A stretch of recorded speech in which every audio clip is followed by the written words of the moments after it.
Like Niela said, my name is SJ. I'm a portrait and beauty photographer. I'm also a makeup artist, so I also do the makeup for my photo shoots. So I'm very excited to be here. So thank you to Light Lounge and Fujifilm for allowing me to talk here today. So I'm excited to share a little bit about my process. So what I did for today's talk is I'm going to take you through how I created this look from start to finish, because I think there's a lot of amazing photographers and people talking about lighting and equipment and gear and all of those things. So I'm going to talk a little bit more about the conceptual side of putting together a photo shoot, because I think sometimes that is a little bit of a challenge for a lot of photographers, is putting that together. So we understand lighting, we understand our camera, but we don't always understand makeup, the hair, the posing, the model, and how to put together a look that is going to resonate with the audience we are trying to sell to. So I broke it down into 5 sections. So there are 5 sections you always want to consider. So yeah, this is a good time to write down, or like my students, take a photo of the screen, and it drives me insane. Be old school, write it down. So there are 5 sections here, and this is always a great time, a great way to actually put together your photo shoot. So the first one is your concept. Your second one is your model choice and your agencies. Your third one would be makeup, hair, and styling. And then number 4 will be shooting. And then under shooting, you will break it up into your lighting and your location. And then the 5th one will be retouching. So let's quickly look at the first one, our concept. How many of you guys struggle with coming up with a concept? So you've got amazing camera, you've got the lenses, you've got lighting, you understand it, but now it's like, what do I shoot? So I think a big challenge for South African photographers especially is we are trying to appeal to so many markets to generate income for ourselves. So I'm doing wedding photography, I'm doing food photography, doing portrait photography, newborn, whatever I can get my hands on, I'm shooting that. So it's not always the easiest thing when you want to be a little bit more creative and show off your skills. So a concept is really, really important. And the first thing you always ask when you do a concept is, what story do you want to tell? And then also the story that you want to tell, the inspiration for your concept can come from your favorite films and your television shows. It can come from paintings. Sometimes when I drive in my car, I listen to a song, and then I imagine the music video in my head, and I'm like, oh, this is how I do this music video. And then you see it on MTV, and you're like, no, that's not, I don't think MTV even shows music videos anymore. But then you see the video, and like, no, this is not the way it should be. It was better in my head. So you can get inspired by a lot of things. You can also be inspired by nature, by colors, by emotions, TV shows, paintings, films, like I said. And also your model choice and your location can also play a big role. So for this beauty shoot, I was obviously inspired by very bright colors. And this is a photographer called Miles Aldridge. I don't know if you guys know him. I think he's one of the most amazing photographers in terms of colors. You guys can see the colors that he uses. It's very high energy, vibrant. And if you look at those colors, it shouldn't make sense, but it makes sense. So there's a reason behind this. But I was inspired by this really bright, high energy concept and color usage that he has there. And that was what basically inspired me, that along with my model. So that was my concept. So when I do concepts as well, I always do a mood board or a storyboard before photo shoot. This is very important. So many photographers don't do this. And also if you look at your most famous directors, they all storyboard the entire film from beginning to end. Alfred Hitchcock, good example, he storyboarded the entire movie. So nothing in his films were like, an accident or something that he just shot, because he didn't plan it. He planned every single shot in a storyboard, so they knew exactly the angles and the frames for each of the shots, and that's why his films to this day is so masterful. So you want a storyboard and a mood board. Now, a lot of times people ask me, what do I put inside my storyboard or my mood board? Anything that inspires you. So this would be my mood board and storyboard that I would send to my hair and makeup artist, to the agency that I'm working with, to the model, and also to the assistant that's working with me on the actual photo set. So you need to have this, but on your mood board, you can have color swatches, you can have faces, emotions, scenes in nature, animals, anything that inspires you, that gives you the overall idea. So if you look at this mood board and you combine it with that first slide you guys saw first, it makes sense, and you can see where it all came from. So I'm just going to go to the next one here. Okay, so how many of you guys know the color wheel? How many of you guys use the color wheel? Well, yes, well, there's a story behind why Stefan knows this. But a color wheel is so, so important. So I have 2 color wheels. I buy them from, you know, like any arts and craft shop. Sorry, I don't want to mention too many names and give them free advertising. So you can buy this from an arts and craft shop. They are little like circles that you can buy. So I have one next to my iMac at home. And then I also have one inside my makeup kit when I'm working on my model. So if you want to get photos that make sense and harmonize and emotes and connects with your audience, you need to understand color theory. Because I think as photographers, we're like, oh, I know my gear, I know all my cool stuff, but then we don't understand color. And I don't know how many of you guys, when you retouch, how many of you struggle with gradients, color toning, all of those things? You look on social media and you're like, how did they get that color? Why am I connected to this photo? Why is this photo speaking to me as a creative? There's magic in that photo, but you can't pinpoint it. And it all has to do with color. It's science. And I always like to say, when you follow science, not that I was good at science in school, just putting that out there, also not maths. This is why I'm here today. But I understand color and I understand creativity, so thank goodness there was a little space for me in the world. And hey, mom and dad, I'm successful without maths. So I just want to put that out there just for anybody watching. So the color wheel, as you guys can see, it works according to harmony. And I always say to people, when you look at a sunset, nobody ever says, your Mother Nature doesn't know what she's doing today. That sunset is really like offending my eyes. It's ugly, that red and that yellow and that orange and blue, not working for me. We need to, you know, like, I need a new sunset. Anything in nature is harmonizing. There's a reason why poisonous creatures and venomous creatures are very colorful. They're sending out a message, and they're using the science of color.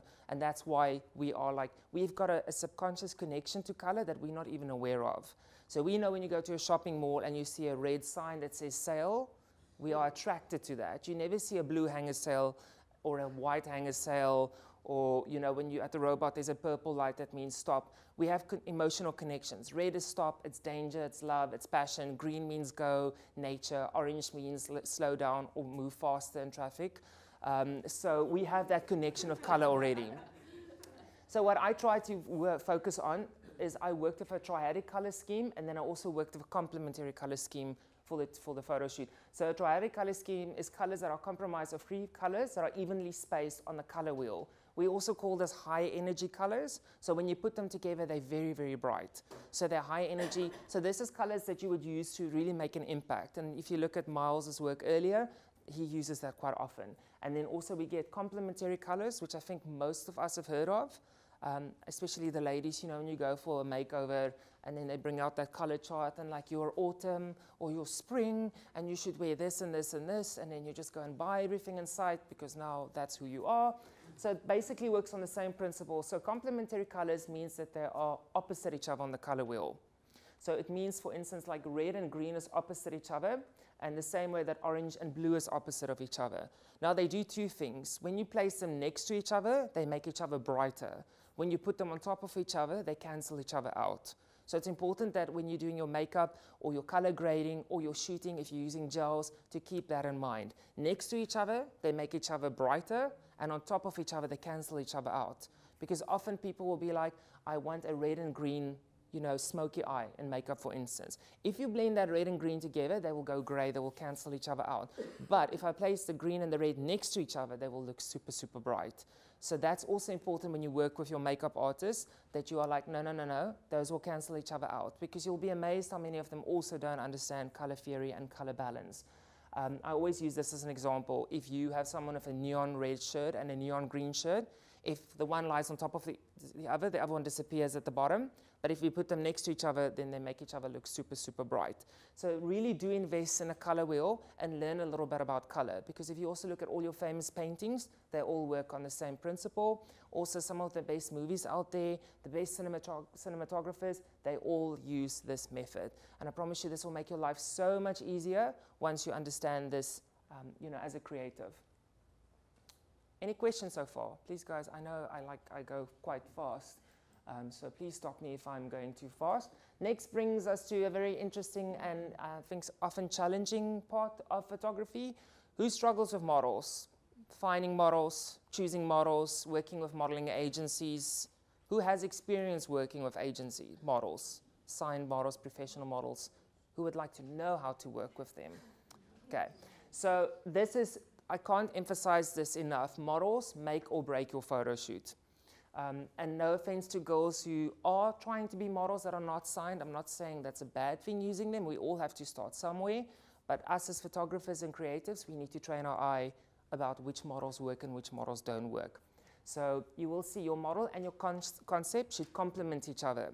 So for instance, if I have a shy girl next door with a big smile that's very, like, you know, she's just a girl next door, hangs out with the guys and the girls, I'm not going to put in a bikini and ask her to do like a very sensual or sexy boudoir photo shoot. That's not who that model is. So it's important for you to understand your model and where they fit into the bigger scheme of things. You should also train your eye to spot your model easily. So when you are in studio, you will see very quickly if a model, what that model's vibe is, what her presence is. So if you look at this photo over here, for instance, like when I met her, she instantly started smiling, started laughing. So I was like, magic, emote, fun. This model was all about, you know, being very, like, you know, like intense, and she's got those eyes, and she's from Somalia, so she had that whole like vibe to her. This model on this side, obviously you can see she's a little bit more, wants to be a little bit more Instagram, a little bit more sexy in terms of what she does. Another one who's beautiful with smiling.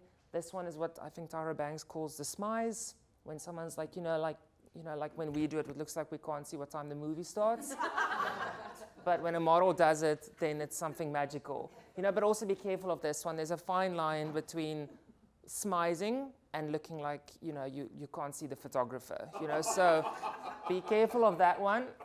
And that's where professional models make your life so much easier because they understand that. And over here, you can see she's got that soft one. So that soft, very fragile, almost like beautiful. She's like beautiful, mysterious, but also she's accessible. She's not going to be intimidating in your photo shoot. So you should study and understand different types of models and where they work best, which we just discussed. And then important, establish and maintain a professional working relationship with reputable agencies. Now, reputable agencies is agencies who represent models that are doing really well nationally as well as internationally. So there are a few agencies that I shoot with in Cape Town and Johannesburg that I have a good relationship with. But in order for you to book models with them, you need to have a style of your own and you need to bring something to the table that they want from you. Because remember, we are selling a service and we are a brand. So if you think about yourself as a photographer and you were on the shelf, what kind of cold drink would you be? What color would you be? What taste, what flavor would you be? So those things are important because if you go to an agency and you don't have a clear vision or a clear style, they are not going to use you as a photographer. Because I think often we get so involved in trying to copy other people's style. Okay, this is popular, let's all do that. I think that's also a big reason why a lot of girls end up next to a train track posing, which makes no sense to me.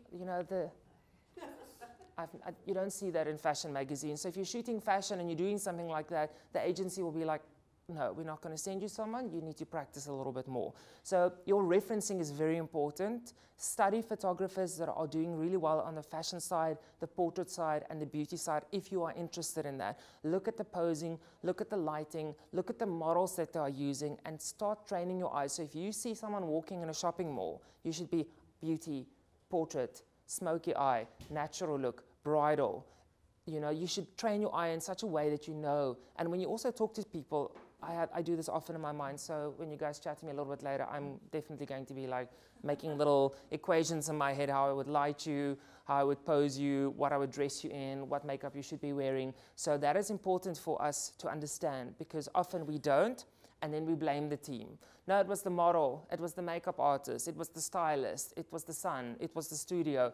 No, it's actually your fault. You are the master. You are the one who's creating the content. So if something goes wrong, everything goes back to you. So if a shoot fails, that's my responsibility. I take the fall for that. Okay. So what I usually do with agencies is I will ask them for fresh face models. So those are models who are just starting out in the industry, who they are grooming to become somebody in the industry, whether that will be lifestyle, commercial, fashion, beauty. Every agency has a plan for the models that they are signing. But it doesn't help I go to an agency and I ask for the most famous model on their books because they're not going to send that model to me. That model she won't work for free. And she's also already so established that she'll only work with certain photographers and she'll only do certain looks. Where a fresh-faced model, they're still trying to figure out where she fits into the bigger scheme of things. And also they need to build their book, so they need as many photos as possible and as much experience as possible. So those are usually the ones you want to ask for when you communicate with your agency. You want a fresh-faced model. And then once you get the fresh-faced models, you will send them your concept, your mood board, and your storyboard.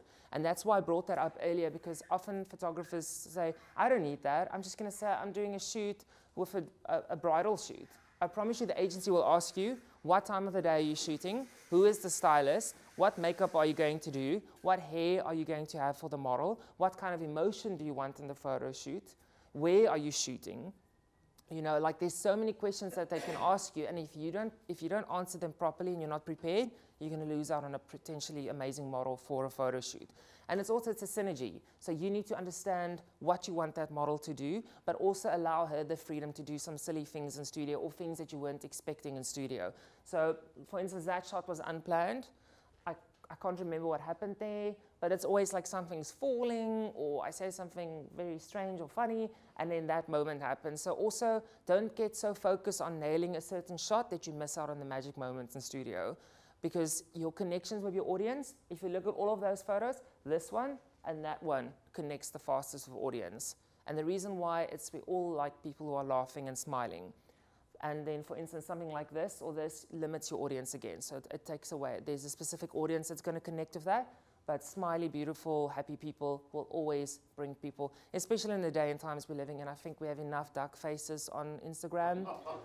So I'm all about natural, real people and real emotions. And that is why you have photographers to this day that are very, very famous, because their photos have a timeless quality to them.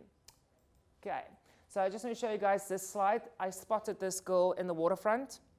This was the first photo shoot she's ever done.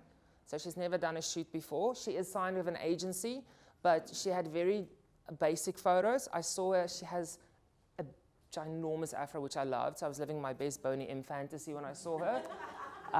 But I walked up to her where she was working and I said to her, are you a model? And she's like, I'm trying to be. And I was like, please, can I have your number, or do you want to take my number? Because also there's a fine line between ending up on carte blanche because you are stalking a model, you know, so be careful of that. I always say, do you want my number or will you give me your number?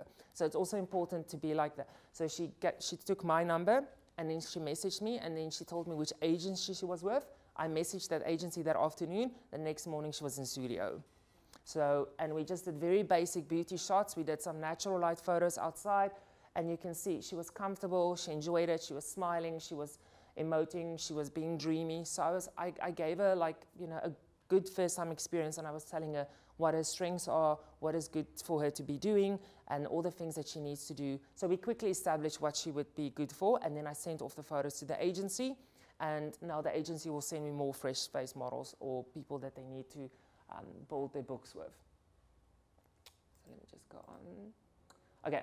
So this one over here is an important example of also choosing the right model for the right look. Okay, so I know when you look at this, you're like, what is happening here? You know, those I mean, you know, I think this is the biggest trend that's coming now for Instagram, you know, so I don't know if the ladies here can see them rocking these brows. No, not really. But this was based around kind of like religious, kind of like a nun, religious figure, turned upside down and very colorful. So what happened with this set is I often outsource my work for retouching. I have an amazing retoucher in Russia, and he asked me for a very creative out there makeup because all his clients send him very natural things, and he wanted to show off his retouching and his skills. So he asked me, how crazy can you go? And I'm like, don't think you want to ask me that question. And before you could say crazy, I was in the haberdashery shop and the fabric shop, and I was buying that. And I think by now they know, just leave me alone, because there's a reason why I'm buying the craziest fabrics and things in the shop. And then I asked for a model that could do this and who was open to doing this, because these photos are very limiting to a model. So you can imagine she's not going to, you know, land like the cover of Sari or Roy Roos or something with these photos. This is something that she will land international fashion magazines like Italian Vogue and things like that. That's the type of shots here. I also had an amazing makeup artist named Lindy Bester. So what I said to Lindy is like, Lindy, we need to go crazy. And Lindy was like, cool, I got you. We got some references together. And also she was also very used to very clean, beautiful makeup because most clients want that. So the moment I gave her the opportunity to just run wild, she created these beautiful looks for me. And then this model, she's 16 years old. Yeah, they start very young, you know, like they're like 12 years old and cool down the runway in Paris, you know, and then when you're 18, you retire. So thank goodness we're not in there, because I would have been long gone already. But she's, her name is Shantae. She's from Fanjan, lovely little girl, but very keen for anything. And as you guys can see, like that type of expression over there is something not a lot of models can do if they are very self-aware. So she came in, she's like, whatever you want. So I was like, okay, cool. You want to be manic, you want to be like shocked, your eyes are glassy. And that was one take, she did that. And then over here I was like, okay, cool, a little bit more dreamy, looking down, think about something that makes you happy and makes you think about, you know, fluffy clouds and unicorns.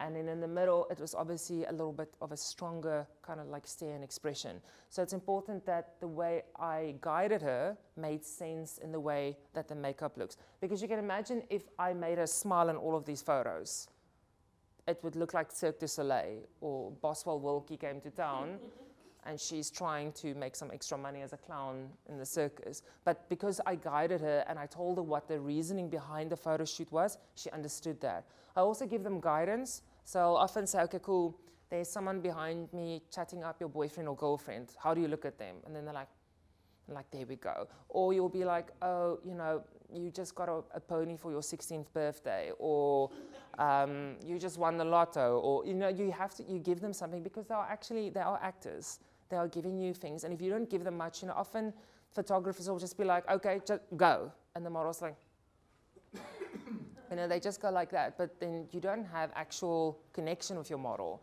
And I can spot that very quickly if I look at people's work. A connection with your model, you can instantly see whether or not there was, if you guys were like connecting.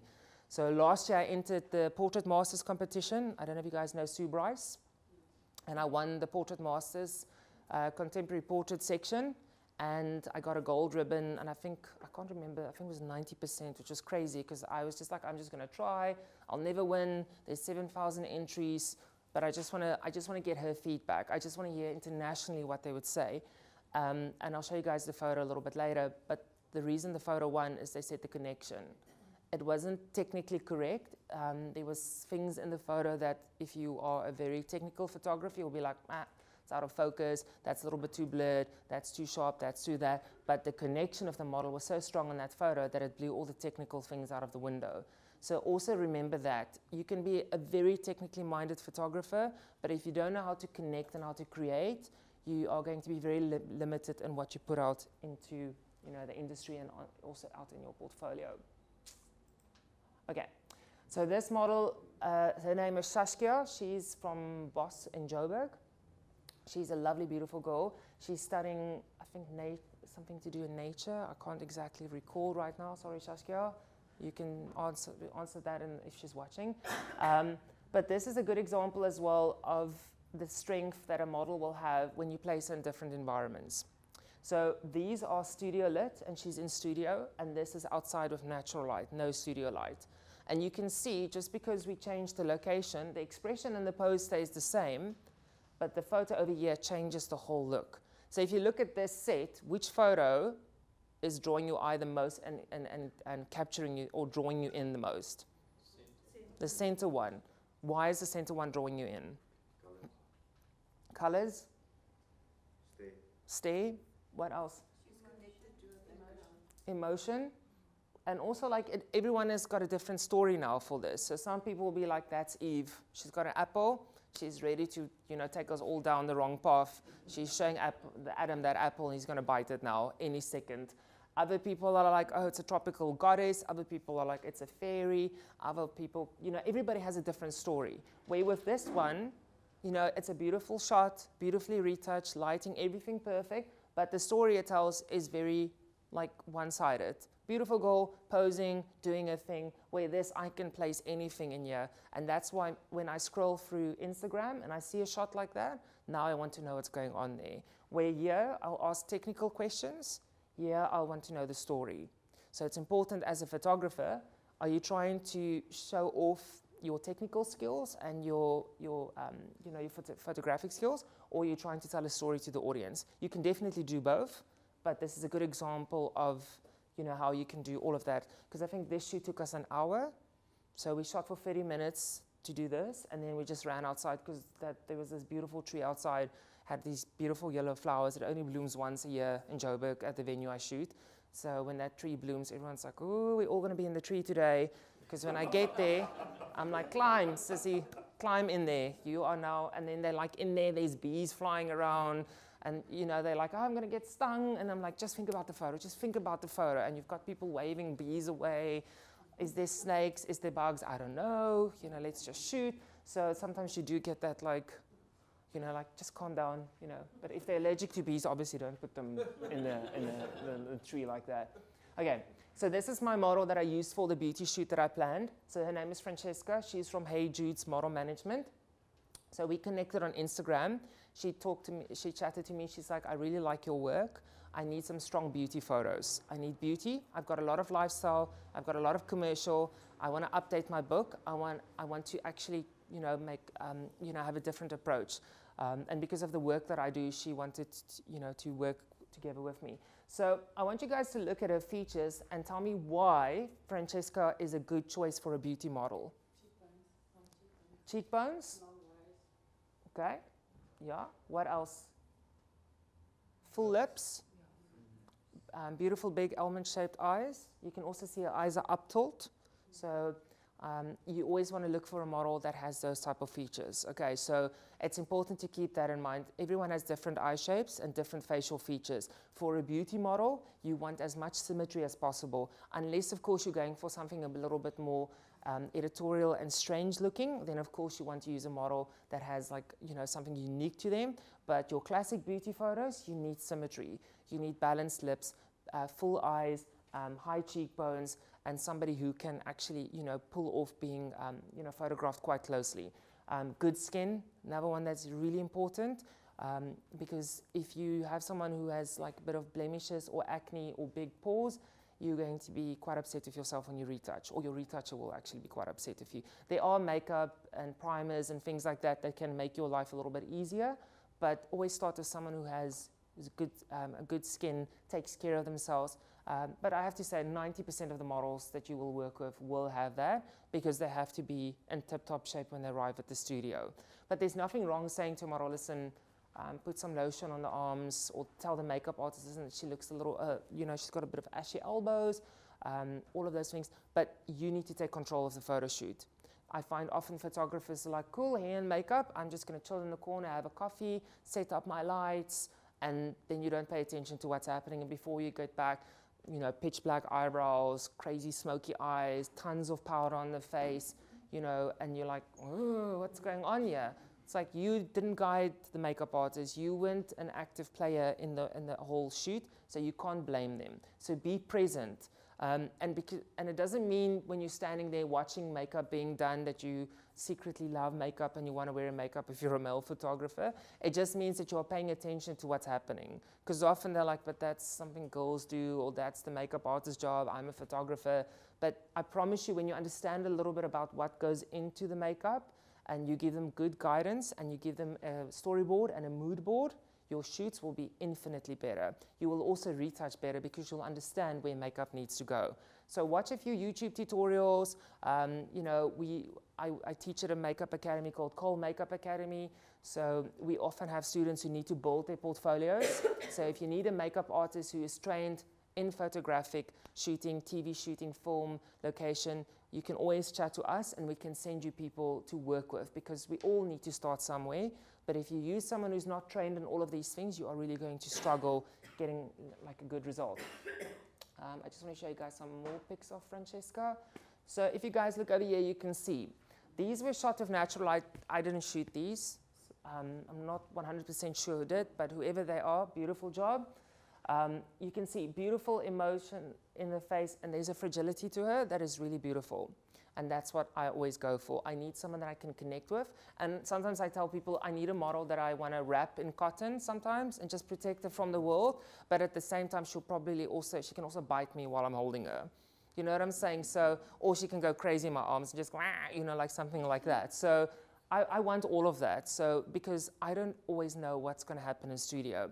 So if I have someone who's one note, and you get this often with girls who are on Instagram, sorry to some of those ladies, but they have one look. They're like very like, that's it. That's what you're gonna get. Don't ask her to smile. Don't ask her to growl. They can't. That's just not gonna happen. So I'm like, okay, never mind. Let's just stick to sexy. But know your limitations. So if you know the model's not like jamming with your vision, change it. Change it on the floor. Don't get upset. Don't give up hope. You know, just change the look and just go with the flow, because that's what, like I said, the magic happens. Then we get to makeup and hair styling. So this is something that we like touched on a little bit. All of these elements should work together and complement your concept. You always need to work with a strong team and keep updating and building as you evolve and grow. What that means is purge your photos. So don't post. I think we're in a time period where everyone's post happy. You know, I shot my chihuahua, I'm posting that. I shot a cupcake, I'm posting that. Ooh, shot a girl like, you know, like backlit, I'm posting that. But what you're doing, you're actually alienating your audience. You need to make your social media and your Instagram and your Facebook pages need to make sense. Because if I look at your Instagram and there's a cappuccino, there's a chihuahua, and there's someone backlit, I don't know what you are shooting. So it's good to specialize. There's nothing wrong with doing it if you just want to do it as a hobby. But if you really want to establish yourself as a fashion photographer or a beauty photographer, flow is really important on Instagram, especially with the algorithm that always changes. I don't know if you guys understand it. I don't understand it. I feel like I'm back in geometry, higher grade, and it just makes no sense. Because every time I think I understand an equation, they change the rhythm, and then I'm like, okay, now the square is wrong. Now I can't know, X disappeared. I could find it earlier, but now there's a new thing, and now I don't know where Y is. So Instagram works like that, so it often changes. So if you change your social media too much, you're going to lose your audience. So keep it consistent, and also know when to post. So if you know that your audience is South African, then you want to post within times like 5 o'clock in the afternoon, 6 o'clock, 7 o'clock. Best times to post in the day. Nobody's going to look at it 9 o'clock, 10 o'clock, 11 o'clock in the morning. Also, they won't look over weekends, because especially, you know, in Cape Town, everyone's going wine tasting and climbing mountains and doing all those things. So weekends is really not a good time to also engage on social media. So try to keep it within times that you know that your audience is actually going to engage with yourself. I always do sets of 3 where possible. So if I'm doing a beauty shoot, I'll post 3 photos. If I do a portrait set, I'll post 3 photos from that set. I find it works better because it creates like a nice flow when you look at Instagram. So you'll see the strips, and also I will color coordinate. So I'll do color, black and white, color, black and white. So when you look through it, like it harmonizes. So you don't feel like it doesn't make sense. Everything harmonizes. Because at the end of the day, as photographers, we want people to stop scrolling on Instagram. So what makes you guys stop and then like, ooh, like, and then comment even better? So we all live for a comment. You know you've arrived when you receive a comment. You're like, I've made it. You know, I got a comment. You know, like is nice, but a comment is top. So you have to ask yourself, what drives me to comment? What type of picture makes me comment on this photographer's work? Because then you'll understand why that photo is so powerful. So we want to stop people from scrolling, because they just go, you know, like that. But then you're like, ooh, okay, like and even comment. And then that photo, that person nailed it. Sometimes it's for good, sometimes it's bad. I always like say to my students, you want someone to love your work or hate your work. Those are the only 2 things I want from someone. I don't want a meh in the middle. You love it or you hate it. I've done my job either way, you know, but I don't want like I want like, oh my goodness, I hate that, and then, oh, I really love that. That's what I want. It's like a movie. You know, a meh movie is worse than a good movie or a really bad movie. And that's why there's movies that are really cheesy that we love, because they're so terrible they're actually good now. I'm not going to mention names because I might be banned from many red carpet events and things, but we know which ones we are talking about. Okay. So with skincare and makeup, this is where a good team is really, really important. And this is also where us as photographers sometimes we're not too clued up about this. So I studied makeup, I studied photography, I studied journalism, I studied body paint, airbrush. Yeah, a little bit of an eager beaver there. But because I did all of that, I have a little bit more of a better understanding of all those genres and how they all interlink. Because before I would shoot and I'll have an idea for makeup, but I couldn't relay it to the makeup artist. So I'll be like, I want a little bit of Barbarella mixed with a little bit of Twiggy and throw some, you know, like Shira in there. And they'll look at me like, what is that? You know, because also I'm an 80s baby, so most of the millennials and young people, and I'm a millennial as well, but most of the young people don't get my references. So it's like, you know, if I learn makeup and I learn how to body paint and do creative stuff, I don't have to always tell someone what I want and try to explain what's going on in this crazy little egg of mine. So, but I do get makeup artists that I do work well with, but those are professionally trained makeup artists. Not saying self-taught is bad, but I do find if they are professionally trained, they understand skin prepping, color theory and balance and things really nicely. Makes your job a little bit easier because you can learn from them and they can learn from you. So for instance, if you look at this one, this was done by a makeup artist called Courtney Brain. She's the owner of Cole Makeup in Durban. I always believe in crediting whoever did a photo. So guys, also, when you post, credit everybody. Nothing burns bridges quicker than not crediting your team. Don't tag them, type out the name. Because nothing makes me angrier, and a lot of people know this, when you put an inspirational quote, well, what life is what you make of it. You know, you've got lemons, make lemonade. And then the photo's there, no credit for the makeup artist, the photographer, nobody. And then they just tag you in the photo. And what you've potentially done, you've stopped someone from making business off of that photo. Because if I want to get that photo, I want to know who did your makeup, I want to know who did your hair, who dressed you, and who took your photo. You know, and that is why crediting, and it also shows you're a team player. So when you're not doing those things, you are actually showing people I'm selfish, and I don't actually want to share my spotlight. And I don't like working with people like that. So when a model does that, I cut it off and I call it a day. Like we're not going to work together a little, you know, because I'm all about sharing. And if I forget, if someone corrects me, then I'll quickly fix it. So Courtney did this makeup. We did this in Durban on a girl called Monique. As you guys can see, lovely, beautiful features. But this skin that you see over here is the skin that works in beauty. Okay, so every type of genre has different types of makeup that works for them. So for instance, if you are working in TV, powder is your best friend. They don't want shine. They don't want shine, they don't want glitter, and they'll often stay away from red as well because it reads so intensely on HD as well. But when we are shooting beauty, we want glowing skin. We want skin that looks alive. We want skin that looks like it's fresh and dewy. So we don't do powder in beauty shoots. So there's no powder on this face because if I tell Courtney, okay, cool, we're going to put moisturizer on her face, she pops the moisturizer on, we wipe it off, no problem. If she put powder on there and she popped that moisturizer on top, that powder and that moisturizer will start crumbling and she will look like the crypt keeper very, very quickly. And it is possible. When you're that beautiful, you can look rough, you know, with the makeup. And also powder makes someone look older. So the more you powder, the more you bake, the more you cake, the more you age your model. So she's lovely, she's young. I want to celebrate that. And also a big thing, when you're shooting older ladies, more mature ladies, glow is also your best friend. I don't know, there's something that happens like, you know, after 40, 35 plus, you know, you just chuck away the blush, you throw away the glow, you like, now it's matte, powder, done. You know, the full coverage, matte, powder, this is now all the way. Like, you know, like our moms, and also like, you know, the brows are thin from all the plucking. So there's like this standard that they usually follow. But the fact is, when you create beautiful, dewy, glowing skin on them, it makes them look 10 years younger instantly. So it's important to understand where it fits in. But also remember, when you have dewy skin, it can often lead to hot spots in your photos. So you can see there is quite a bit of hot spots going on here, but it's been softened and retouching. You also want to be careful of where your hot spots are showing. So for instance, this area over here, you always want that. You want that beautiful like glow here. What you don't want is you don't want like a super spotlight on the forehead. And you also don't want, like there's a little bit here on the chin, but it works within the picture.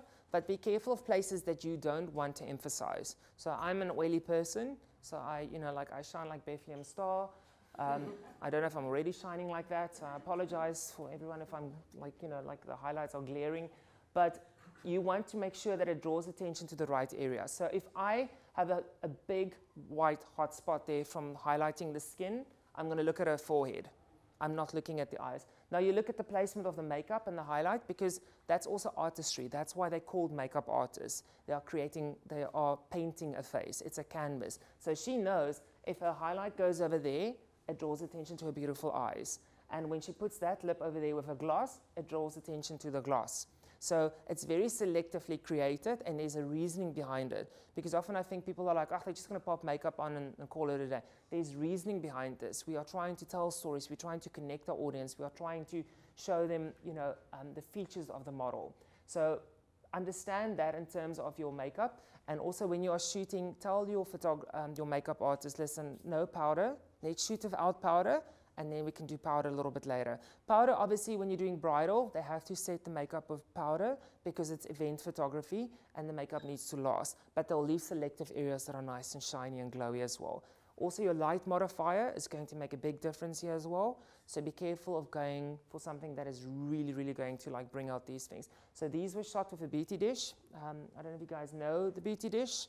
Does anybody work with a beauty dish? Yeah, of course, Leon introduced me to a lot of things back there, so he's the guy who's always pushing me out of my comfort zone, brings me a beauty dish, packs away my lights, tells me to use natural light, and I'm like, what? I can't use natural light, that's crazy. And then I realized there's a giant softbox in the sky, and we don't have to pay for it. So that's how we all learn. But this was a beauty dish, and it's your best friend when you have good skin. When you have texture on your skin and things like that, it becomes a little bit more tricky. Okay, there is grids and things you can put on it to soften it, but look at your model's skin as well, because your light modifiers are going to make your life easier or more difficult. Yes? Hi, question, if you get your model, your bride, and you've got the big hot spot, and you still have the makeup artist in the room. Yes. What do you tell them? How do you get them? Okay, that's a very good question. So he's asking if your model has a very shiny face and your makeup artist is left, because often makeup artists will charge you by the hour, or they'll charge a half day or a full day rate. Now, when they leave the studio and your model is shining, like I'm probably shining right now, you want to have either powder in your studio or what we call blotting paper. Okay, so blotting paper, you can buy a Discam. It almost looks like Rizla. You can also use Rizla paper. So what you do, you can also use one-ply tissue. I think this is the only place where one-ply tissue is nice. So, if you have one-ply toilet roll in your studio, just tell them this is for blotting. It's not an indication of my success as a human being, but it is the best thing to blot the face with. So you want to quickly blot that and soak up the oil and take it off. The problem is if there's oil and you put powder on top, you are building texture.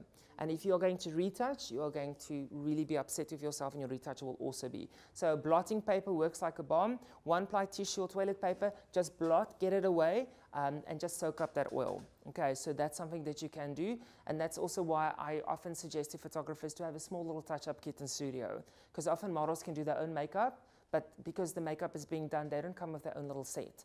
But if you've got wet wipes, makeup remover, cotton buds, earbuds, blotting paper, eye drops, all those little things there, then when there's something that happens, you can instantly be like, listen, here's my little touch-up kit, and we can sort that out. If you guys want, I can send you the link. I do have a touch-up kit that I suggest to photographers that you can invest in, and it's not expensive. It's all things you can buy, at drugstore and places like that, so it won't cost you an arm and a leg. That will make your life a little bit easier. Sorry, one more question. Do you use your beauty dish with a swim over it? The grid. Not the sock that you put over. It depends. It depends on whether or not I want to soften it. For this one, it was open. There was nothing in front of it. But if I have someone that has a little bit more texture or someone that I need to soften a little bit, then I'll put the grid or the sock over it. You'll find out about me, I'm very simple. I don't like a lot of faffing in studio. I just want to get in and create. So for me, the more I have to build and pack and things, I think the more I get a panic attack. I'm like, ah. So I'm a big fan of one light setup, balancing, keeping it simple. Leon will know when we worked on a TV show together, and he did this one light setup, and it took really long, but it looked amazing. But that just already gave me heart palpitations because he was doing gels and flashes, and I'm just standing there shooting the model against the wall with natural light. I'm like, I'm just going to do this now. So know your strengths as well, but be open to learning as well. Don't be a one-trick pony. Okay, so we spoke about this a little bit earlier. That's Saskia again. Studio versus location, studio light versus natural light. Now, you don't have to follow a recipe for these. And what I mean by that is if you're shooting in studio, you can use natural light. And if you're shooting on location, you can also use artificial lighting as well. So, you know, there's no right or wrong way. Like I said, it's about what you're trying to capture. It's about the story you're trying to tell. So this is Saskia again. Lindy did her makeup here.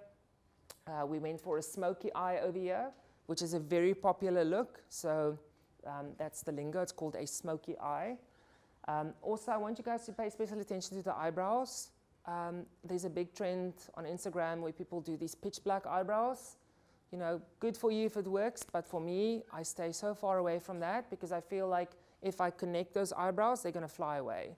You know those birds you draw as a little child, those little things? It looks like that to me, and I don't think it's flattering, and it doesn't make the model, it ages the model quite intensely, and you draw all the attention to the eyebrows. I want people to look at the eyes. I need them to connect with the eyes. So you can see what we have here is what we call defined fluffy brows. So you can ask your makeup artist, give me fluffy brows. And you use soap for that. So they'll know what you're talking about if they are like fluffy brow people. I'm not saying it's wrong if that's somebody who's an Instagram influencer and they want those strong eyebrows. That's all fine. It's just not something that I like. I like natural. There's a reason why Marilyn Monroe is still famous and people from the 80s are not. So I'm just putting that out there. Nobody looks back at 80s makeup and says, oh, that was so beautiful. I can't wait that that comes back. We're all like, no, thank goodness that's gone. We don't want that back. But if you look at Marilyn Monroe and Grace Kelly, why are they still famous to this day? Why are those photos still famous? Because it's simple, it's timeless, it's classic, it's modern, and it celebrates their natural features. They weren't changed into somebody else. So that's an important thing. Be careful of getting stuck in trends with makeup and clothing because you don't want to look back in 5 years and almost be like mortified by what you're seeing. So my photos when I started, I hope you never see them, but you can if you go and Google some of them. But, you know, I was one of those photographers. I'll fix it in Photoshop. How many of you guys went that route? So you have two photographers. You have the ones who master lighting, they understand it, and they have a smooth ride into their careers. And then you have people like me who are like, I don't want to learn light. I know Photoshop. Why must I learn light? I'll just fix it in Photoshop. So I would shoot people against white backgrounds in studios. I'll get shadows on the wall, gray, everything. And then I'll sit there for hours cutting, deep edging. And I'm like, this is lovely. I'm learning so much, but I'm actually like, I'm like stupid. You know, if you just learned light, you wouldn't have had all these issues. So be careful of like that, I'll fix it in Photoshop mentality, or I'll fix it in retouch, because makeup artists often will also say, you'll fix it in Photoshop. It's like, no, you'll fix it now, because that's why you are here. So that's also super important. Also understand light. I know we all do understand light, and we are shapers of light, but do understand the impact that light has on your photos. So what will natural light do, and what will studio light do? What does my model want? What is the story I want to tell? Because that will also like establish what my modifier should be. That's the mouse. I just don't get the mouse back. Let's go on to the next slide. So I don't know if you guys know this lovely lady. This is Deon Lorenson. She's one of my favorite local celebs. I call her South Africa's Grace Kelly. She's well known for playing polo on Light Lounge. She's also a producer now. But this is a good example of the power of studio versus natural light. Okay, so if you look on this side, this is Deon's shot of studio light against a black velvet backdrop. So if you want the best backdrop, black velvet, matte, sucks up everything, even your soul. So if you want something that's pitch black, that is the best. I don't like shiny material. I don't like paper backdrops for these type of shots. And it's not expensive, well, not in table view. So I can hook you guys up if you want some. But that really sucks up all the light. It's really quite amazing. And then over there, that is natural light. Okay, so these were different shoots that we did with her, but you can see they both have different emotional connections to the audience. Both of them are good in their own way, but they have different feelings. So this one over here, it's a fun moment. It's shallow depth of field. It's in front of a window light. And how many of the ladies in the audience identifies with that photo? Who wants to be friends with that photo? Okay? And in this photo, what does this photo say? Corporate, CEO, strength, like I'm the boss, I'm in charge.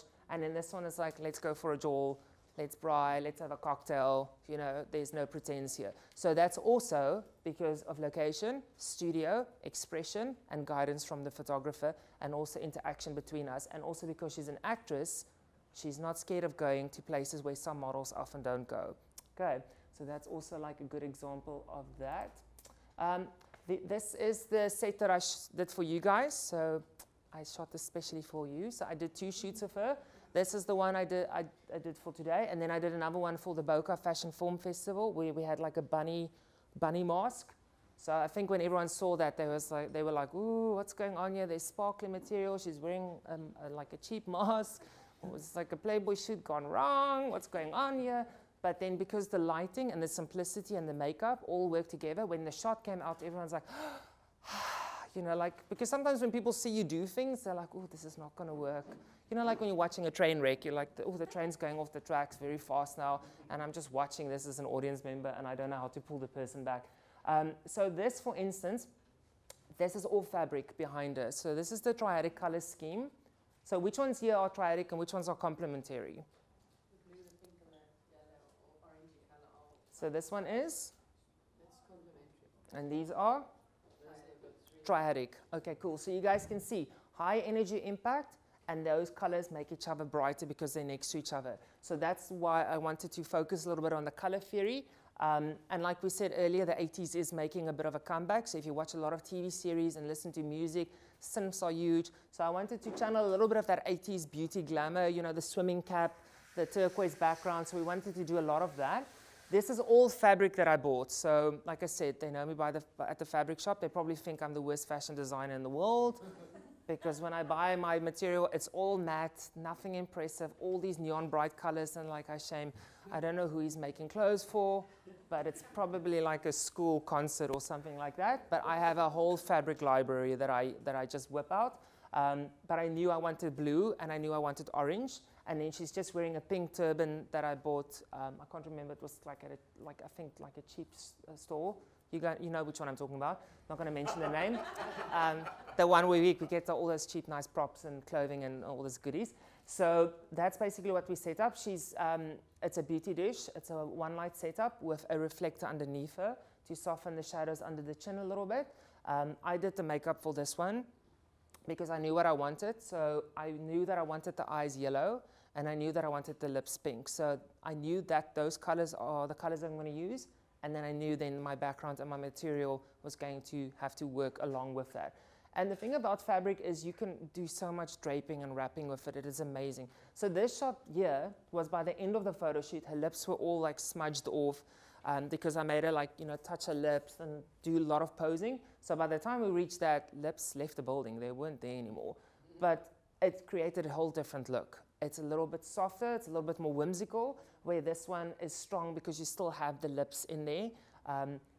But over there, just because the lips were smeared off, it doesn't mean there's no more power in the shot. And also, we use the fabric a little bit differently there. It's more like draped around the head, and she's like climbing out of it, where over here, she's almost like inside of it.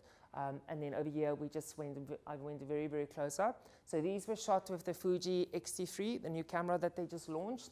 It's got insane eye detection. So that's another feature for me that really works well. I don't have to worry about the eye. It finds the eye. Even if the model starts moving, it tracks the eye. It's actually quite crazy when you play with it. You know, like I sometimes feel like I shouldn't be using so much power. You know, like you're like, oh, there's so much technology in my hand. I'm like, it's frightening. But yeah, this was basically shot of the X-T3 and a 90mm lens, which is usually the best. I find that is one of the best lenses to use. I also often use the 56mm as well.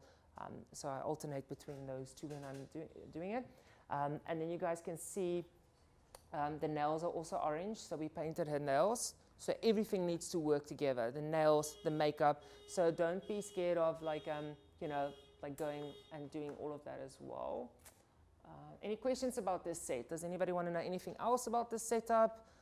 Any questions? Love it, hate it, burn it, you know, throw glitter at it, let's party. But yeah, also if you guys look over here, she's wearing a ring there. That's a mistake. So in beauty shoots, you don't want rings and things in your photo. Okay, it needs to be super clean. It's about the makeup and the skincare. So that's a mistake that I made. Yes, we all make mistakes.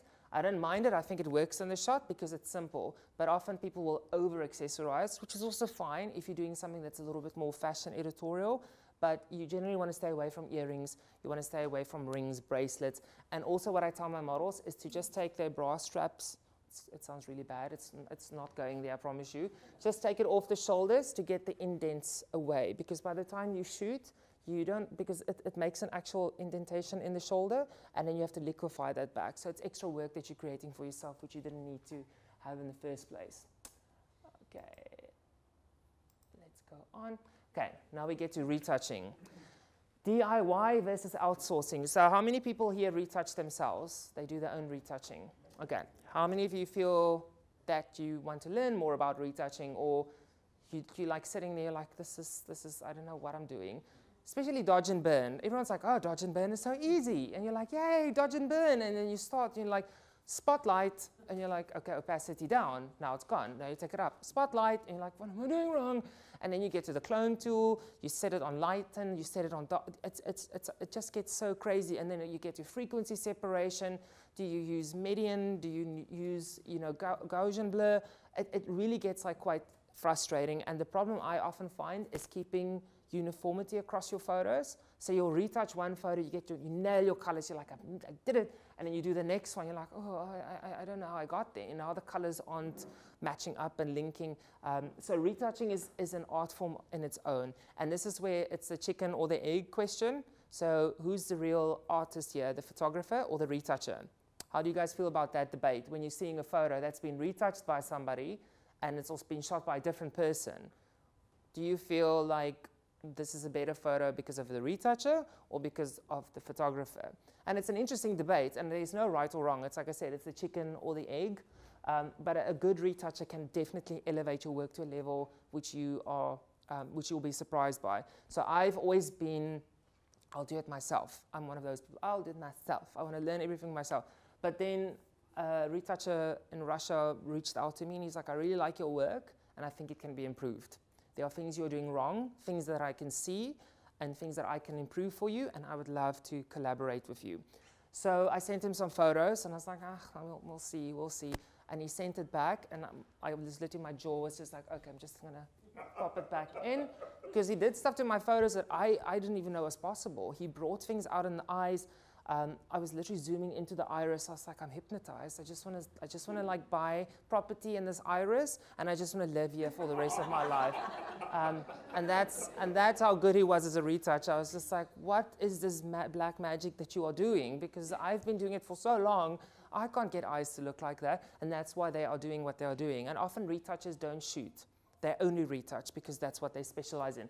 So this was the shoot we did for the Boca Fashion Film Festival talk on behalf of Fuji as well. As you guys can see, that is the original over there as I sent it. So that was straight out of camera. And then this is what Vitaly did for me when he retouched. So if you guys look at the two photos, she hasn't changed to such an extent that it's not the same person. And he hasn't changed my look, he polished it. It's like, when you take your car in for a wash, when you do a wax and polish and you just do a wash and go, that's the difference between the two. So this one is ready to go to the showroom. This one's ready to just be parked in the garage. Okay, so they're both fine for what they need to be, but he did bring out an element of polish and finesse in the photo that elevates this, because I think if this photo was retouched in a very harsh way or not a very professional or experienced way, you would run the risk of this looking quite dodgy. It would look like a dodgy shoot because it's already lending itself to a little bit of, like that kind of like mask vibes, a little bit like more dark and things like that. But the reasoning behind the photo shoot is actually these brushes are, they are synthetic brushes, so they are not made from animal hair. So this whole shoot was about anti-animal cruelty. There's a big movement about people who don't want cosmetics to test on animals. And the lady who designed those brushes, Tremaine West, she actually is all against animal testing. So those brushes are synthetic. And then the logo that people use to show that cosmetics haven't been tested on animals is a bunny. So that's why she's wearing a bunny mask. Now everyone's like, light bulb. Now it makes sense, because before it's like, why is she wearing that mask? Why is she putting makeup on? Now it makes sense. It's the logo that's incorporated with an actual brush that's not made from natural animal hair. When you are working with a retoucher, or if you are retouching your own photos, keep it realistic and in line with your concept. So guys, pause, keep the pause. I can't stress this enough. Don't use like this. There are plugins that you know, oh, you just pull the slider and there you go, sim character 101. You know, like gone are the pause, like everything disappears. So be very careful. There's a fine line. And also be careful of taking things away that make your model unique. You know, beauty spots, freckles, specific features. Be very careful. Also liquefying them too much, changing their features. I mean, even if we are doing like a makeup shoot and I put fake, me or the makeup artist puts fake freckles on, you know, you run the risk of that model now being sold as a model with freckles. And then she arrives at a casting and she doesn't have freckles. I will always say it's fake freckles. You know, we overdrew the lips, or, you know, I liquefied this because it was a fashion shoot, so I wanted her to look longer. Because sometimes people will liquefy so much, the model looks like she's this fashion giraffe. And you're like, oh, can't wait for her to get in studio because she's going to come in like this. And then she's like, hello. And you're like, what? And you're just like, oh, like, eh. And it's like because people liquefy too much, and then you get like a distorted perception of that model. So there is a time and place for it. I'm not saying it's wrong, but all within what you are trying to do. So it's important to keep that. And then also collaborate and educate yourself about what good retouching is. So everyone is filter obsessed. We all know this. Selfies are filtered to death. People go for crazy. And also our clients kind of like are now used to that level of perfection. So it's almost like educating your clients. This is a filter on Instagram. This is Photoshop retouching. There's a big difference between these two. And what I often tell my models as well, if I give you your photos, if you put a filter on there, don't tag me in the photo anymore, because you are ruining my vision and you are ruining my photo. And it also means you don't trust me as a creator because you thought you knew better. So I've got a very strict policy about that. You credit everyone, I send them the credits, and also you don't put filters on top of a photo, because I always like say, we don't throw paint on the Mona Lisa and we're like, yeah, now it's better. You know, you actually ruined that painting. It was fine the way it is. If you want to put a filter on it, you can say, I have applied a filter on this because I'm also an expert, if you didn't know, and this is my vision of how the shoot should have been. You know, well, not really, but that's basically what they, I don't mind if they say that, they can do that, but there's a reason why I take the photos and you're the model and you're the makeup artist. We all have our roles, and just the same way I don't like want to change the things you do as a model, don't change my vision and my photos, because there's a lot of work that goes into these photos. Do they sign a contract for this? Yes. So release forms, we have release forms, and also these days there's also social media policies. So there will be, this is the amount of tags and hashtags, these are my hashtags, these are my credits, this is when I'm going to post, so post with me, and then we feed off of each other. So I will say to the retoucher, if I'm retouching with somebody, I'll be like, cool, I'm posting at 5 p.m. I'll tell the model, I'll tell the agency, and we all post at the same time, and we all feed off each other's Instagram accounts, and we have like a little campaign that we're launching. So it's important, but I do have like social media things that I'll go through. These are your hashtags, these are your credits, because often people just forget. It's not that they're being salty or they're being, you know, shady. It's just because they don't always know. So I will tell them, this is what we need to say, and I'll tag and I'll credit and I'll have my hashtags. But also remember, Instagram doesn't like you repeating your hashtags. So don't copy and paste your hashtags, because then your content will start getting limited. They'll throttle the content. So you want to keep putting in fresh hashtags. So if you look at those hashtags, it will be anti-animal cruelty, synthetic brushes, Leaping Bunny logo, the brush brand, whatever makeup we used on the face, that's the hashtags that we'll use for it. You know, there's popular hashtags, but also remember, the more popular a hashtag is, the more people are using it, and the less visible your photo will become. So everyone's like, oh, hashtag Instagram, 3.2 million people are using that hashtag. Good luck standing out between 3.2 million, because it was hard enough standing out in high school with 1,000 people, but now try 3.2 million and see how well it works out. So go for hashtags that don't have a lot of traction to them, and try to mix them up. This one has 60,000 people using it, this one has 2 million, this one has like 10,000, because then your feed becomes a little bit more visible. And also interact more with people. The more you comment and like on other people's work, the more your work becomes visible to them. So it's almost like Instagram starts reading your pattern, and they're like, okay, cool, this person loves this person's work, so they're going to show me more of your work, and you're going to see more of my work. So, you know, instead of just doing a like, do a comment as well, ask questions, engage, and also when people ask you questions, always try to reply very quickly, within an hour or so, because it also shows that the post is engaging your audience, and your audience is actually enjoying what you're doing. And like I think you guys discussed this already, don't be shy with your knowledge. You know, I find a lot of people like, no, it's my ideas. You know, we didn't invent beauty dishes, we didn't invent makeup, we don't own the copyright to any of those techniques. So share it. I have no issue sharing all of this with you guys, because I want you to elevate your game. I want you to be successful. I want you guys to experiment and learn and grow as photographers, because I didn't have that experience when I started. There was a few people that helped me out, yes, of course, but I did find it was hard getting info. And back in those days, 2006, we didn't have all these online educational platforms that's available now. You didn't have all the social media, so it was harder to get information, which is why I put sparkle brushes on everybody in Krugersdorp. Sorry to everyone back there. And why I turned everyone into, you know, laser-eyed sim characters with retouching, because my like the educational content and things was quite limited. So I only saw things on YouTube and through Photoshop magazines, and that's why I did it the way I did it back then. Guys, so over here, guys, these are some of the people that I work with. So just for you guys, if you want to see some of the software, some of the people that I work with. So obviously over there, Fujifilm South Africa, you guys all know about Fuji. Hein is an amazing rep, such a cool guy. He'll always help you. I just don't think anybody works harder than Hein, except the devil maybe. So gear, lenses, assistance. Leon also at the back, tech MacGyver. There's nothing he doesn't know. That's the Wikipedia of photography back there. Then a lot of people ask me about my coloring. So I use the infinite color panel, which is something that was designed by a retoucher called Pratik Naik. And that is an amazing panel that you click and it harmonizes. It gives you different color tonings and gradient maps and curves in one click. So it reads your photo and it actually creates different light patterns and gradient maps and shadows and lights and things for you. So it's something that I use often. It makes your life very, very simple, and it gives you exposure to things that you would have never done to your photo if you didn't have that. So it's a plugin that goes into Photoshop, and you just use it to click on there and it creates beautiful images for you. Then another one I also absolutely adore is Alien Skin Exposure. Does anybody use Alien Skin here? Alien Skin Exposure. So that is also a plugin. It's got a lot of film simulations on there. The Fujifilm simulations are on there.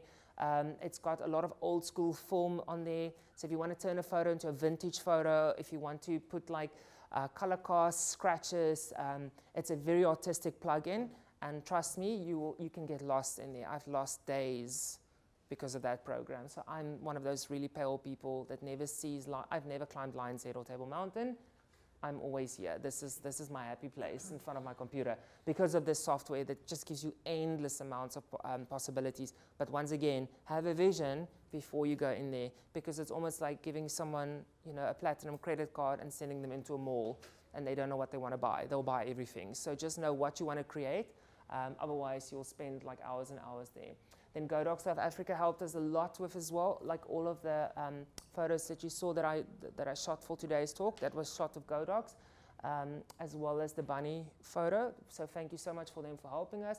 That is the retoucher that I spoke to you guys about. So he's the person that does all my retouching. If I have big photos, if I shoot with agency models, if I'm shooting campaigns or something for a front cover, he's the guy I go to.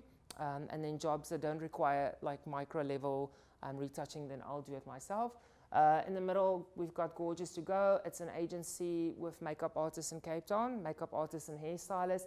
Cole Makeup Academy, also students that you can get if you want to work with makeup artists and students.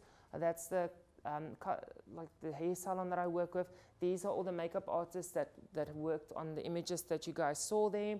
So I always feel following other people and other creatives opens the door for you to just see a different approach. So it's not shameless promoting of these people. I just believe in sharing creatives and sharing platforms for us to interact and engage with each other, because I feel it's important for us moving forward that we are a community, that we share and that we cheer each other on, pom-poms in hand, because we can only be stronger together than we are apart. Obviously, that's the model. This is the agency.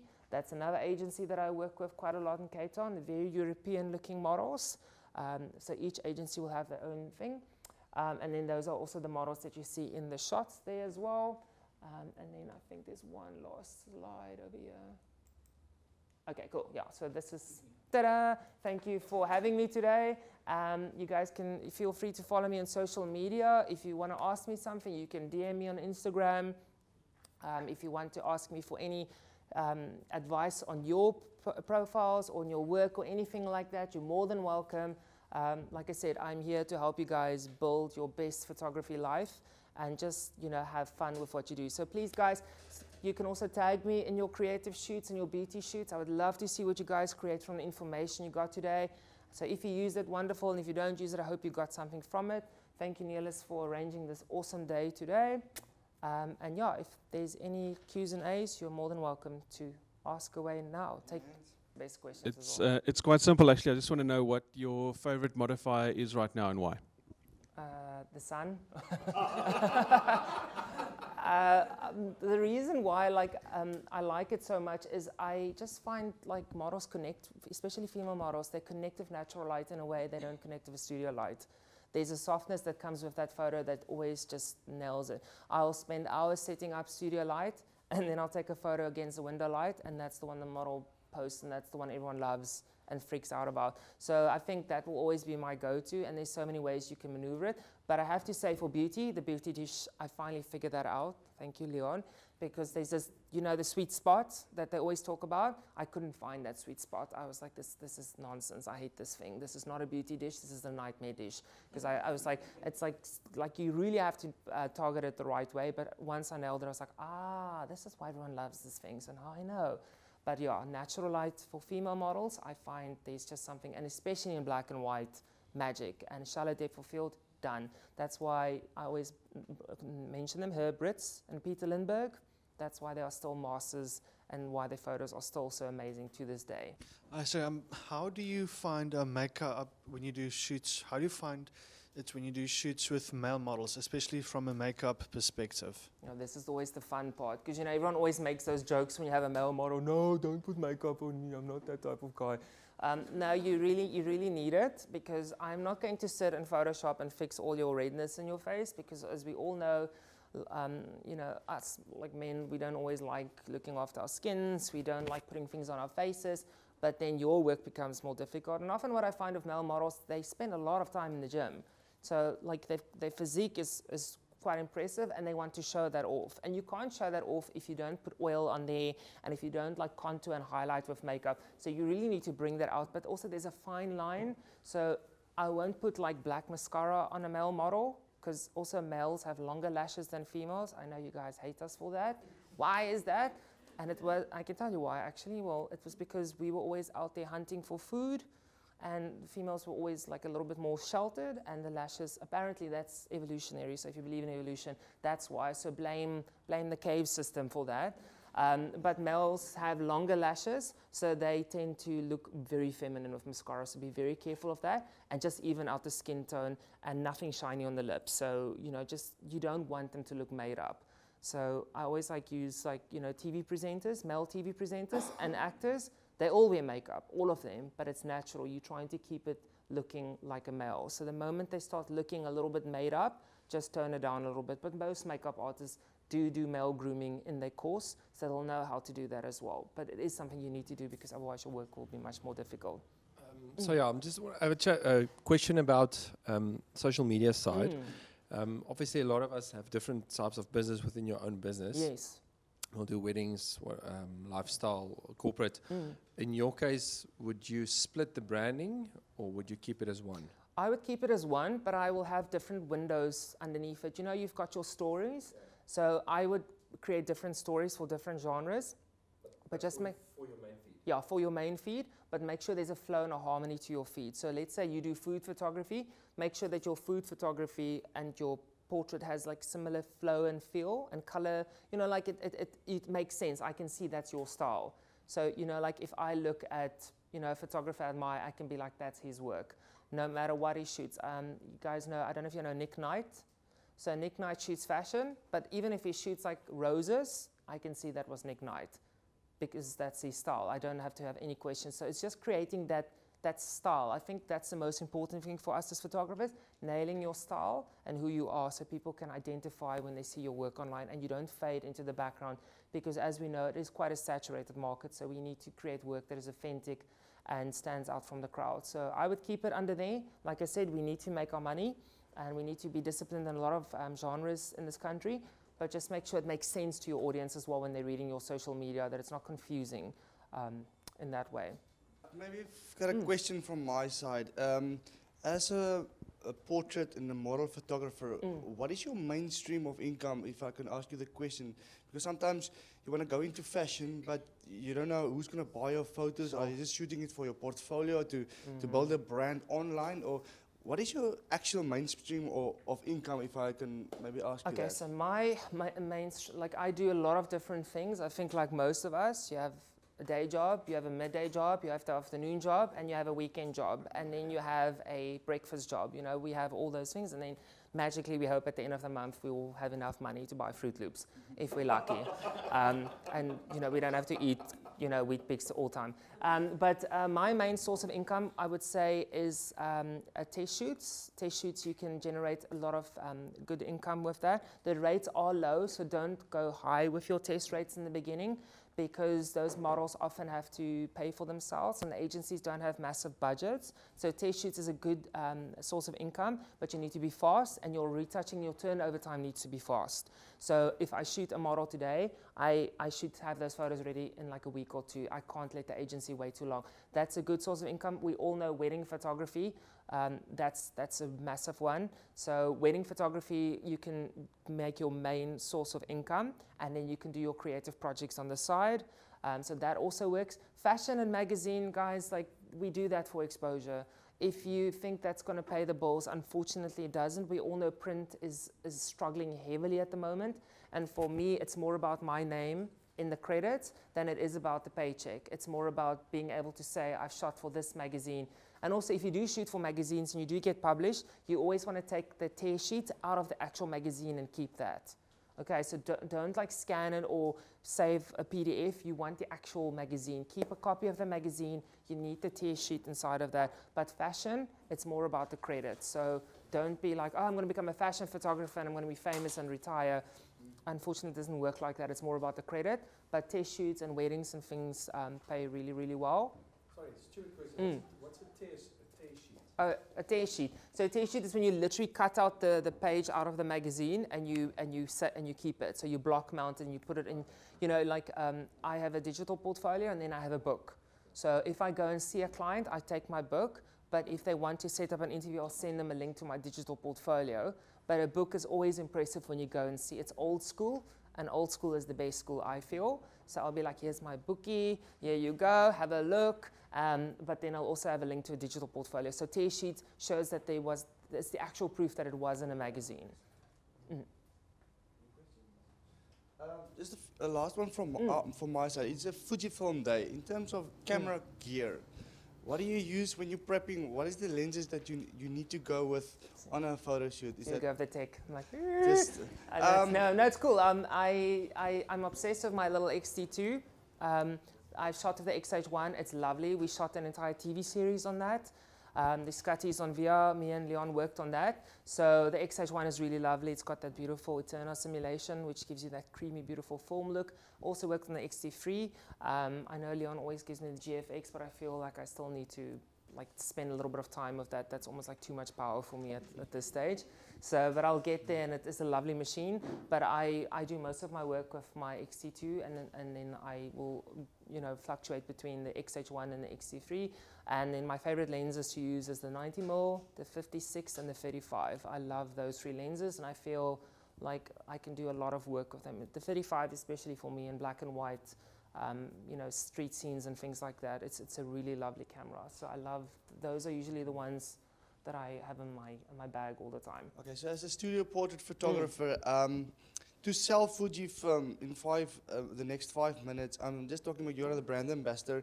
There's some photographers out there, Canon shooters, Nikon shooters. Why your few points, why you think they should move over to Fujifilm? I'm not saying convert people, But there is people that are very curious, like, what is the buzz all about? Can you just, in a few minutes, just tell us why did you, move from another brand or not, or why? Well, I can say they have candy. No, I'm joking. No, why I love the Fuji is, for me especially, the live viewfinder changed my world, and also the mirrorless setup. I got sharp photos at 1.2 that I didn't get before because of all the years of editing and also a ton of Roaccutane in my life. Thank you, chronic acne.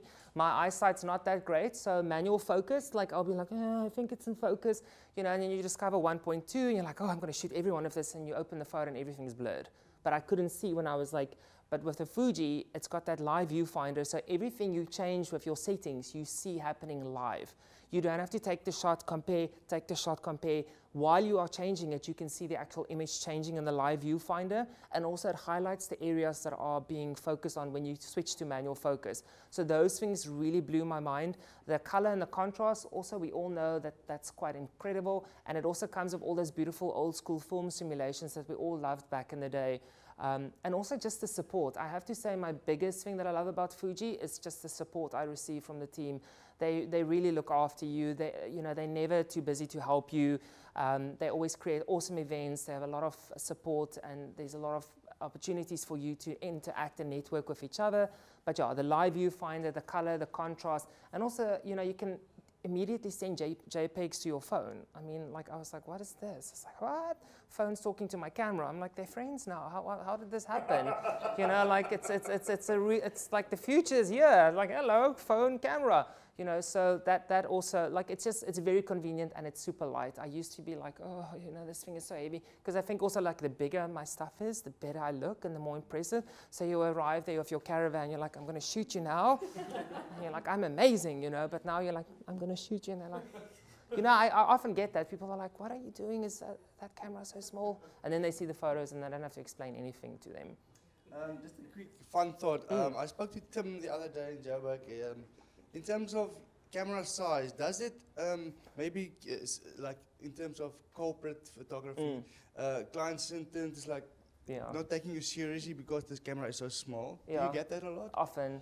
I find, like, you know, you get into like a room and people have like a lens that's like this and a camera like this, and they're like, and then I'm like, you know, so you do get that. You do get those people who are like, you know, like, look at this and that. But the quality, I'm always like saying, it's not about the size of your lens, it's the size of your imagination. Yeah. So if you understand your equipment and you understand light, you can do amazing things. You know, I've seen a photographer take a kiddie camera once, and she shot an entire editorial for Vogue with this little, like, I think it was a Barbie camera. And like, she was just like, I can do this with anything because I know light, I know my gear. But yeah, I do get that, but I find if you are in a situation like that, just strap a battery pack at the bottom and then they're impressed. So instantly the camera goes from this, and then it's like that, and then everyone's like, ooh, you are a professional. I'm like, yes, I am. You know, but meanwhile, like, it's just a battery pack, but they don't know any better. So, I mean, like, that's how I improve the size, if size does matter, you know. Any last questions? Anybody? Quick one. Yeah, sure. There's a picture you took with the makeup thingy that was the shine on the face, and then there was like no shine on the forehead. Was that a makeup trick, or was it the magic the I placing spoke about? of the beauty That dish? was blotting paper. So we took the photo, and she had, because she was so glowy and oily, she did have like a big hot spot on her forehead. So the makeup artist took like blotting paper and they just dabbed on top of that, and it took away the shine. It's quite awesome. When I send you guys the touch-up kit, it will be in there, the brand, where you can get it, all of that. So yeah, we just blotted that away. And then also, you can also soften that in Photoshop if it's still a little bit there. There are ways to just like lightly, with frequency separation or the mixer brush, you can easily, or dodge and burn it away. But yeah, it was an actual makeup trick that we used to just like take that away. Because like I said, we want attention on certain features. We don't want other features to be highlighted.